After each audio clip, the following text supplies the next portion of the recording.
তেলের সমস্যাটা দিন দিন বেড়েই চলেছে। সংকট দেখা দিচ্ছে চতুর্দিকে। আর বেশি দামে বিক্রি হচ্ছে তেল। আসলে এর ভোগান্তির শেষ কোথায়? আমরা কি সারা জীবন যুদ্ধ করেই যাব? এই যুদ্ধের কি কোনো শেষ নেই? সাধারণ মানুষের স্বস্তি আসলে কোথায়? কিসে মিলবে? কোথায় গেলে মিলবে? সাধারণত তেল, অকটেন, পেট্রোল এগুলার এখানেও যুদ্ধ লেগে আছে। যুদ্ধ কি কখনোই থামবে না আমাদের জীবন থেকে?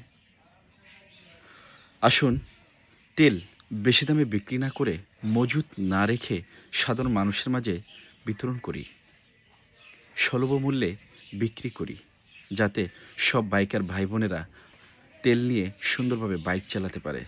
এই তেলের সিন্ডিকেট থেকে আমাদেরকে রেহাই দিন।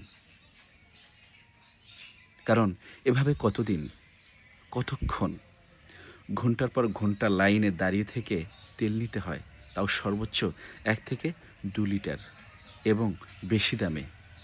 এটা আমাদেরকে রেহাই দিন। এটা ভোগান্তি। কারণ কত সময় ব্যয় হয়ে যাচ্ছে, যে সময়টা আমরা অন্য কাজে লাগাতে পারবো। সময়কে নষ্ট না করে সময়কে গুরুত্ব দেওয়া শেখা আমাদের খুব জরুরি। তাই তেলের সিন্ডিকেট থেকে আমাদেরকে রেহাই দিন। ভালো থাকুন, সুস্থ ও সুন্দর থাকুন। আল্লাহ হাফেজ।